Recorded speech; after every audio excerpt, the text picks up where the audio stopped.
इस लेक्चर में derivative contracts के बारे में डिस्कस करेंगे कि ये क्या होते हैं। अभी रिसेंटली न्यूज में है, क्यों? क्योंकि जो सेबी है, security and exchange board of India, एक स्टैट्यूटरी बॉडी है भाई साहब। ये एक एक्ट बनाया था 1992 में इंडियन गवर्नमेंट ने, उसके द्वारा इसको सांविधिक संस्था यानी कि स्टैट्यूटरी बॉडी बना दिया, security exchange board of India. ये किसके लिए रूल्स एंड रेगुलेशन बनाती है? स्टॉक एक्सचेंज के लिए। जो स्टॉक एक्सचेंज होते हैं जहां पे ट्रेडिंग होती है, बॉन्ड और शेयर वगैरह की ट्रेडिंग होती है, जैसे आपका बॉम्बे स्टॉक एक्सचेंज हो गया या नेशनल स्टॉक एक्सचेंज हो गया दिल्ली में, न्यू दिल्ली में, तो इनके लिए रूल्स रेगुलेशन बनाती है ये सेबी। तो इसी ने अभी जो डेरिवेटिव कॉन्ट्रैक्ट्स हैं, इनमें जो एक्सचेंज होता था उनके लिए डायरेक्शन इशू किए हैं, यानी कि डेरिवेटिव कॉन्ट्रैक्ट्स में सस्पेंड कर दिया है कमोडिटी डेरिवेटिव्स को। सस्पेंड का मतलब रोक दिया है। और ये डेरिवेटिव किस पे थे? फार्म कमोडिटीज पे बेस्ड थे। जैसे मान लो आपके पैडी है, धान से जुड़े हैं, नॉन बासमती राइस, या वीट है, गेहूं, चना है, मस्टर्ड सीड है, सरसों के बीज, या इसके डेरिवेटिव कोई सोयाबीन या इसके डेरिवेटिव, इससे बनने वाले कोई भी पदार्थ, क्रूड पाम ऑयल है या मूंग है, इनसे जो डिफाइन हो रहे थे डेरिवेटिव कॉन्ट्रैक्ट्स, उन सबको अभी इमीडिएटली सस्पेंड कर दिया है।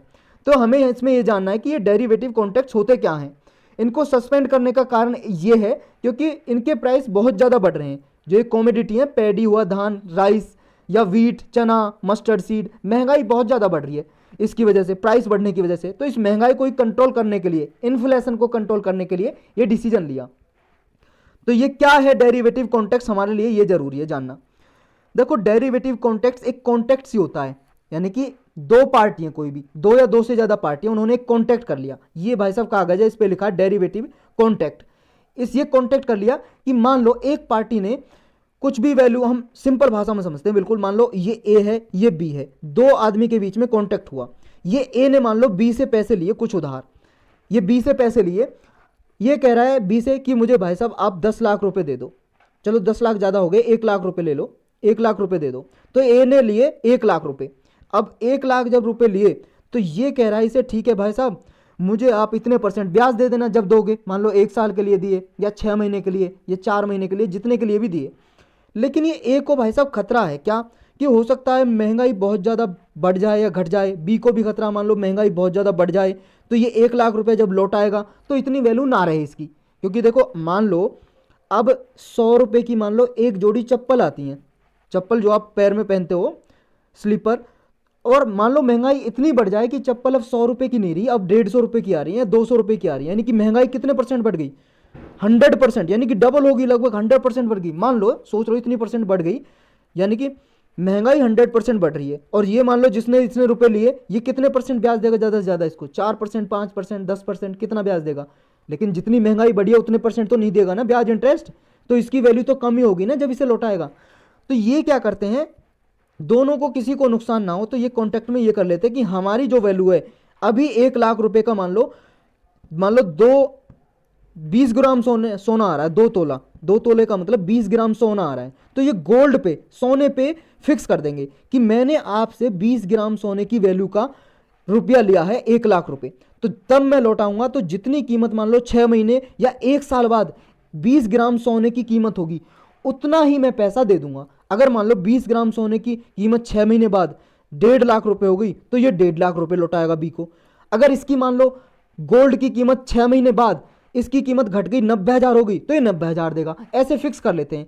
यानी कि ये गोल्ड क्या हो गया, जिसपे फिक्स की कीमत, ये होगी अंडरलाइंग असेट्स। तो ये कॉन्ट्रैक्ट ऐसे ही किए जाते हैं। लेकिन जो ये किए थे, इस पे अंडरलाइंग असेट्स क्या थी, इस पे थी फार्म प्रोडक्ट, यानी कि कृषि के प्रोडक्ट। जैसे पैडी पे डिफाइन कर दी कि जितना पैडी का दाम रहेगा, धान का दाम रहेगा, चावल का, या वीट पे डिफाइन कर दी, चने पे या मस्टर्ड सीड पे। लेकिन इस समय इनका दाम बढ़ रहा है, इसलिए सेबी ने सस्पेंड कर दिए। तो समझ में आया डेरिवेटिव कॉन्ट्रैक्ट का क्या मतलब होगा? ऐसा कॉन्ट्रैक्ट जो किसी अपनी वैल्यू किसी और से ड्राइव करे। इसके वर्ड में लिखा हुआ डेरिवेटिव मतलब ड्राइव, किसी और से ड्राइव कर रहा है वैल्यू, यानी कि एग्रीकल्चर कमोडिटी पे डिफाइन किए गए थे ये। तो अंडरलाइंग असेट्स पे बेस्ड होती है इनकी डेरिवेटिव वैल्यू। कॉन्ट्रैक्ट, दो पार्टी के बीच में ऐसा कॉन्ट्रैक्ट जिनकी डेरिवेटिव वैल्यू किसके आधार पे डिफाइन होती है? अंडरलाइंग असेट्स पे। और अंडरलाइंग असेट्स कुछ भी हो सकती है, और इस केस में जो हम पढ़ रहे हैं यहाँ पे एग्री प्रोडक्ट है, फार्म के प्रोडक्ट। तो समझ आ गया होगा आपको।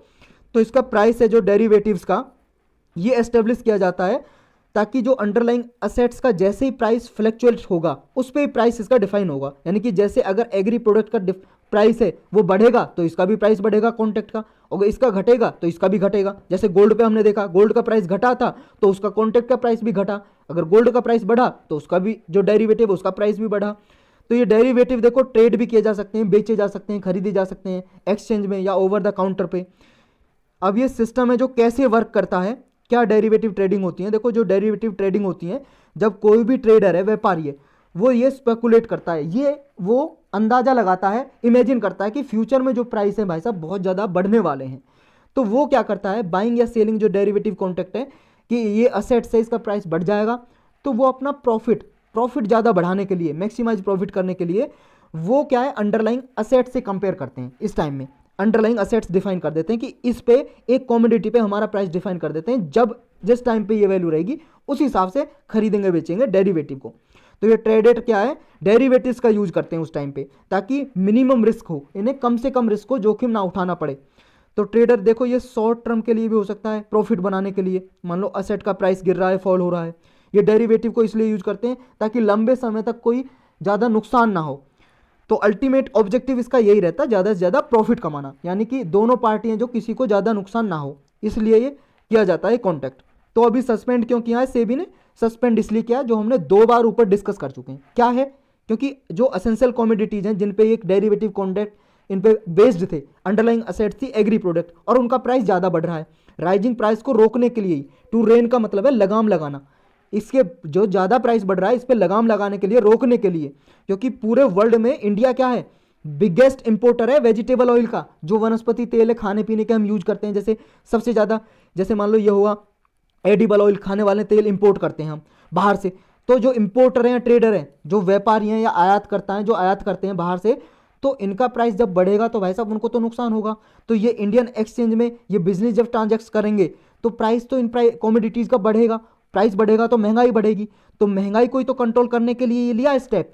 तो इन्फ्लेशन को कर्ब करने के लिए, इन्फ्लेशन को रोकने के लिए और ग्रोथ को सपोर्ट करने के लिए, हमारे इंडिया में ग्रोथ हो, क्योंकि कोविड-19 के बाद अभी थोड़ा थोड़ा इकोनॉमी रिकवर होना स्टार्ट हुई है। तो अगर इन्फ्लेशन इतनी ज़्यादा बढ़ जाएगी तो भाई साहब ग्रोथ को अफेक्ट कर सकती है ना, प्रभावित कर सकती है। तो इसलिए ये स्टेप लिया है सेबी ने।